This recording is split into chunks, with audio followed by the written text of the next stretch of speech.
What's going on, everybody, and welcome back to the Tailgate.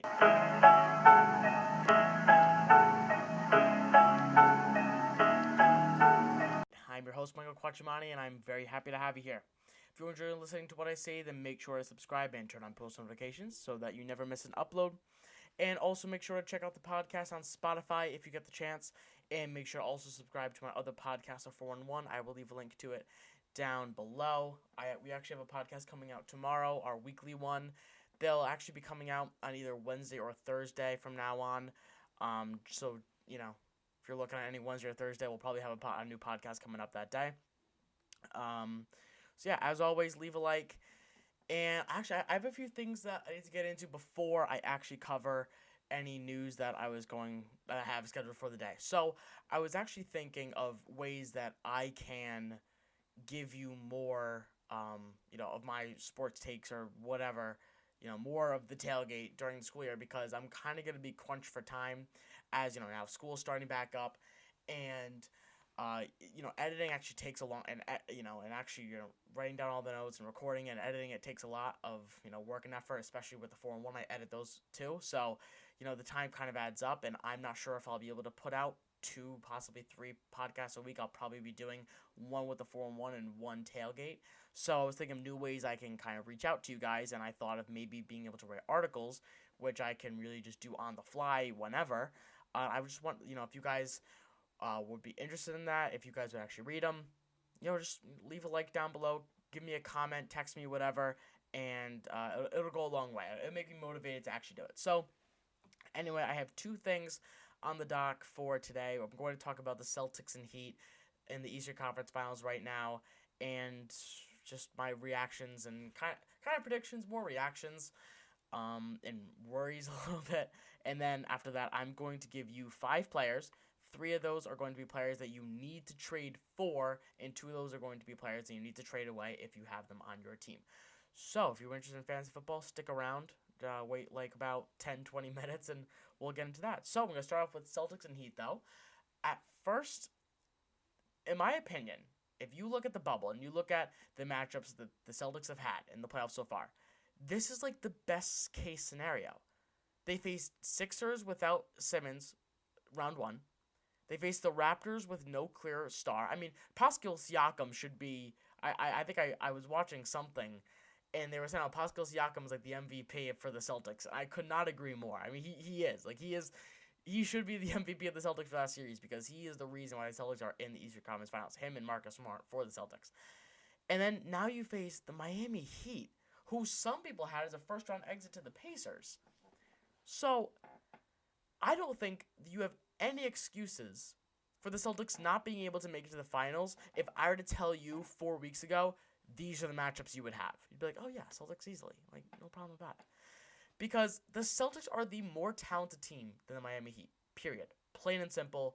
I shouldn't have to explain myself there. They are the more talented team. They have more players that are better. Game 1 was the Celtics' game to win. That was their game. They were up 14 in the third quarter. They were up 6 points with 3 minutes to go. And they were up 5 points with 2 minutes to go. 2 minutes left in the game, they were up by 5. And they were up 4 in OT, because the game went to overtime. They were up 4 at one point. They couldn't get it done. They need to figure out their closer. They need to figure out who is the guy that when you need a bucket, you give it to him, and they get you a bucket. Because I think last night, they tried Jason Tatum, and Jason Tatum couldn't get it done. Towards the end of the game, I don't know if he made a shot. I think he may have made 1 shot in the last 7 total minutes of the game, including the 5 in overtime, 2 in regulation. Maybe 1, maybe 2 shots. He missed so many shots, and they weren't good shots. They weren't like, on a normal day Tatum makes those. No, those are bad shots. Like, those are shots where, like, if you watch it back, you could probably count 1 player on every play where they were open and Tatum decided to shoot himself. The reason why the Heat won that game is because they have a closer. The Heat have Jimmy Butler. He's not the best closer. He's not the best player in the world. We all know that. He may not even be top 10, top 15. But at least the Heat know what their identity is. At least they know that when you have X amount of time left in the game, you're going to give it to Jimmy Butler. The Celtics played iso ball for the last 5 minutes of the game. It seemed that every possession, it was either not Jimmy Butler, either Jason Tatum took it up the floor and kept it, or Kemba Walker took it up the floor and kept it. Kemba Walker tripped over himself and almost lost the ball. I could count probably 4 times in the last 2 minutes and in overtime. I mean, he could not take care of the ball. Tatum couldn't make a shot for his life. Tatum was ice cold down the stretch. He decided that it would be a good idea to take a 27-foot step back three with time expiring over Bam Adebayo. I mean, and if you look, Marcus Smart was wide open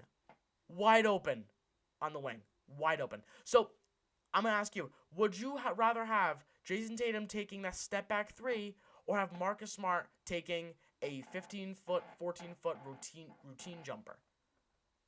Because given how Smart had 26 last night in 6 3-pointers, I'd much rather have Marcus Smart taking that shot. I think that this is where we miss Gordon Hayward. This is where Gordon Hayward can control the offense, slow things down, get us back in order. But he's not in the game. And I think he will be very soon. I think we're going to see him in this Miami series. Jaylen Brown had an extremely quiet 17 points. It seemed like down the stretch of the game, I just forgot he was there. I forgot that he was a Boston Celtic. I think he got one rebound. I'm like, Brown's in the game? Like, I forgot. Like, he was non-existent. Kind of annoys me. So, here's where I ask the question. Does Brad Stevens get any flack for this? I mean, we've seen now 3 Eastern Conference Finals in the last 4 years. And look, am I jumping the gun? Absolutely I am. But, I mean, I got to talk about something, right? Brad Stevens lost it 2 years ago. Brad Stevens lost it 3 years ago. Brad Stevens has now lost Game 1 against Miami Heat, where you should have won that game. Maybe I'm blind, but I haven't seen Brad Stevens getting any flack at all. All I've seen him is get praise for being a great, brilliant, situational coach. And he draws up these great plays. Well, I might be blind, but during the stretch of the last 5 minutes, they didn't drop one play. It was all iso ball between Kemba and Tatum. That's all it was. And it obviously did not work. Because given the Celtics' opponents in the playoffs so far, if they don't make the playoffs, I think this season is a failure. I really do. Think about it, though. They have a great scorer and locker room leader in Kemba Walker. They, in my opinion, have the best young wing duo in Jason Tatum and Jaylen Brown. Name a better wing duo that's under 24 years old. Gordon Hayward probably would be the second best player on most teams, if not first best, is the 4th option here. They have a top 3 defense. They arguably have one of the best coaches in the NBA. They have a great home field advantage. Playing in Boston's not easy. They're also good on the road. They have a winning culture. 17 banners. If you can't get past the 5-seeded Heat, this season is a failure. I'm going to stick to it. I still think that the Celtics can get it done. I do. You're going to be like, Michael, you're changing your tune. No. I think that they can get it done. But it's because of all the reasons I just named above. A great scorer. Best young duo. Gordon Hayward if he comes back. Top 3 defense. Arguably the best coach in the NBA. I mean, they are the more talented team. I feel like I sound like a broken record. But they have more talent. If you compare the Celtics top 3 to the Heat top 3, it shouldn't even be comparable. I would take the Celtics 3 players over the Heat 3 players any day of the week. Tatum's better than Butler. Kemba Walker is better than Goran Dragic. Jaylen Brown is better than Bam Adebayo. Here's the thing though, if Tatum doesn't get blocked with 3 seconds left in overtime, we're having a much different conversation. I would be praising the Celtics to no end of how great they played but they didn't. So here's where we are.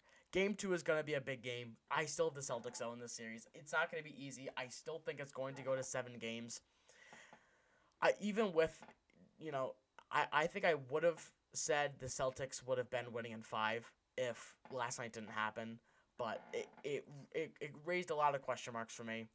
I think down the stretch of last series too, I mean the Celtics situationally were just not a very good basketball team, and Brad Stevens made a lot of questionable calls, especially putting in like it's the the small things, but like putting in Taco Fall, when OG Anunoby with .5 seconds left makes that three to put the Raptors back in the series to prevent the Celtics from going up 3-0. I mean it's just the little things, that kind of just are head scratchers for me. Nonetheless, though, I still got the Celtics. But look, if the Celtics drop game 2, I'm very quickly going to jump on the Miami Heat bandwagon and say that they're going to win this series. Because with all the momentum that they have, winning game 1 is huge. If they win game 2, that's tough. That is a tough thing to do, especially for these young Celtics players. So that is going to wrap it up for me, though, with the Celtics segment. Now I'm going to hop into fantasy football because I think I've only done one, maybe two fantasy football segments on the tailgate, so I want to add another one. So I'm going to give you 5 players that you need to trade for or away, 3 and 2, 3 away, 3, 4, 2 away. The first player that I think you should trade for is Saquon Barkley. Fantasy owners of Saquon Barkley are looking at one thing right now: 6 rushing yards. Saquon Barkley had 6 rushing yards versus the Pittsburgh Steelers. But I mean, rightfully so. It was a pretty bad outing, right? He didn't play well. 15 carries. It's bad. But we knew that the Pittsburgh front 7 was mean. We knew they were good. So Saquon's price is at a floor. Is at the floor right now. It's not going to get much lower than this. It's not. Because even with him having 6 rushing yards, he still put up 12 points. He had 6 catches for 67 yards. Which, if he even has 50 rushing yards, which is still low for him, he has 17 points, which is the lower end of his average. And we're having a much different conversation. So he's going to do better. And if you're thinking about trading for him, if you're thinking like, oh, I like Saquon Barkley, I couldn't get him in the draft, I had the 3 pick and I wanted him, but, guy right above me took him, then trade for Saquon Barkley right now. Because you're probably going to give up I'd say your 3rd and maybe 4th or 5th round pick from the draft, depending on who you picked, obviously. But I'd say a 3rd round pick and probably a few other guys, a high-end bench player, probably a low-end starter. So 3 guys in total for Saquon Barkley, arguably a league winner. I would do it in a heartbeat. Second guy I have you trading for is going to be AJ Green. He is clearly far and away Joe Burrow's favorite target, and knock on wood, his injury isn't phasing him right now. He had a modest 10 points last week, but he could have easily had 18 if he didn't have a touchdown called back. It was a really bad pass interference call, in my opinion, like with 3 seconds left in the game to go. Yeah, look, if he has 18, we're having a much different conversation about AJ Green. But he had 9 targets, which led all receivers on the Bengals. Remember, if this was against one of the best secondaries in the NFL. The Chargers have a mean secondary. I like Chris Harris Jr., Casey Hayward. I think Jason Verrett is still there. And if Derwin James is healthy, they probably have the best secondary in the NFL, if not top 3. But look, they still have a great secondary, great cornerbacks that stopped AJ Green. He has some pretty good matchups coming up. I think that he's going to be in for some high-scoring games. I would slot him in right now as a flex player. In probably 12-person leagues, I'd say he's a wide receiver too. But in 8 or 10, I'd say he's a flex. Trade for AJ Green. His floor is going to be low, and I think that he's only going to go up from here. The third player I have is Michael Thomas. So I know. Michael, he just got injured. He's out for 5 to 8 weeks. I know. But here's the thing. Michael Thomas is a league winner. He can single-handedly carry teams to the championship. He can put up 30, 35 any given night. If you can trade for him right now, that it'll cost you like a starter and maybe a few bench players, why wouldn't you do that? You stash him away for a month, maybe a month and a half. And then you have like 3 weeks left until the playoffs. You can just put in like the best receiver in fantasy into your lineup. And all you gave away was, 3 solid to really good players for the best player at his position? Come on. I mean, that seems like a no-brainer to me. Again, his trade price isn't going to be much lower than what it is right now, and it's only going to get higher as he approaches his return. Don't think about trading for Michael Thomas, when he has 2 weeks left or he's starting to practice again, because by then, whoever has him is like, okay, it's a week and then he's back, and I don't have to worry about it. Right now, owners are kind of scrambling to say, okay, what am I going to do now? So this is the time you can swoop in and get a fantastic receiver. Trade for Michael Thomas.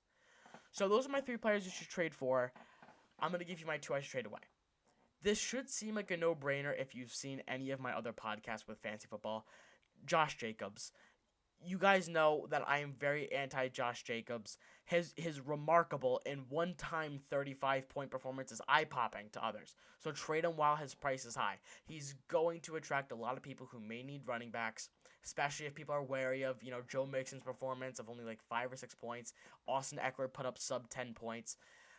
Some of these teams that may be looking for a running back, Josh Jacobs put up 35 and 3 touchdowns. So I would absolutely try to trade him away because he didn't even go over 100 yards. He had 95 rushing yards. So, look, his 3 touchdowns, he's not going to be able to keep up that production. I don't know. It just seems kind of obvious to me. Get rid of Josh Jacobs. There are just too many other options in Las Vegas at the running back position. You have, obviously, Josh Jacobs. You have DeAndre Washington, Jalen Richard, the rookie they drafted. I sound like a broken record. But you got to get rid of Josh Jacobs. He's not going to hold on to that bell cow position for much longer, and this is going to become a committee quicker than you think. Another just, common sense thing is their offensive line is not very good. So just another reason why he's going to be an inconsistent running back, and he's not going to be able to keep up this production. Remember, though, he did it against the Panthers, who suck. The Panthers' front 7 is awful. I could probably get a touchdown against the Panthers. That's how bad they are. Trade him away and get some way better players in return so that you can trade him while his value is high. And the second player I have is Odell Beckham Jr. Any smart fantasy owner knows that Odell Beckham Jr. is bad. Get rid of him. Stay away from him. Don't take him in a trade. Don't. Just stay away from Odell Beckham Jr. It is time for him to admit that his tenure in Cleveland was a mistake and he needs to leave. In his 17 games in a Browns uniform, 6 of them have resulted in him having less than 3 catches.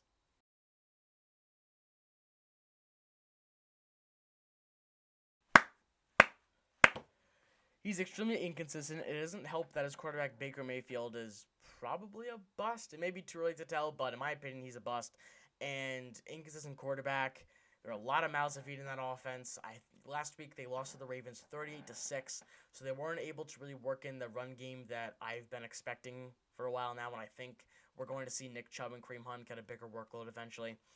And you also need to add in Austin Hooper and David Njoku. 2 tight end threats. That duo is going to take away opportunities from Odell. And then you have Jarvis Landry, who once in a while, a little more than once in a while, a little more frequently than that, just doubles Odell in targets and will go over 100 yards. So I think we're going to see the targets and opportunities for Odell to diminish and deteriorate over time. So, look, I think last year, very early in the 4-1 podcast, we talked about, players having more name over value. So like Steven Gostkowski. He was one of those guys where I argued that he is a kind of a big-name guy, but not as much value. Or even Josh Gordon, big-name guy, not as much value. You may argue that Cam Newton is one of those guys. We'll have to see what happens as the season goes on. But I think Odell is a prime example of name over value. Get rid of Odell if you can, because there are people out there that see, oh my God, Odell, and they want him right away. So if you can get, a hefty amount of riches in return for Odell, then I would do it in a heartbeat, because I don't think that, he's going to be able to keep up any sort of production that he may have in Cleveland. And I don't think he actually had a very good game last game. I can actually tell you right now. So week 1, he put up 5 points. So more to my point, get rid of him while his value is actually still somewhat okay. I mean, 3 of 10 targets. He caught 3 of 10 targets. So he's being targeted, but he just can't catch anything. I don't know. I would stay away from Odell. I'm going to stick with what I said. trade Odell. So that is going to do it for today. I'm just going to wrap it up with my little 2-minute warning, and then, yeah, so obviously start off with the Celtics. Just to recap, look, I think the Celtics are the better team in every world where it's just team. It's just you take the top four against top four on any given day. I think the Celtics, top starting five against starting five. Celtics take them any day of the week. Momentum is going to play a part in this, and I think it's hard to bet against the Heat if they go up 2. So right now I'm gonna stick with Celtics. I think Celtics in 7, if not 6. But if Heat go up 2, it's gonna be hard to bet against that team. Someone's gonna have to take responsibility and be accountable for the Celtics right now, because whether it's Jason Tatum and just taking bad shots, Kemba not leading the offense correctly, Jaylen Brown for just being too quiet, or Brad Stevens for just not running, the team correctly, someone's got to take responsibility. So yeah, let's go sum it up for that. Fantasy football, 3 guys you got to trade for: Saquon Barkley, AJ Green, Michael Thomas. Stash him away on the bench, league winner. Trade away Josh Jacobs and Odell Beckham Jr. I think that is going to be it for this edition of the Tailgate. I hope you enjoyed watching and listening to this episode, and I hope to see you guys next time. Have a good one. I think I was born inside a cabana with diamonds and gold on top of the phantom.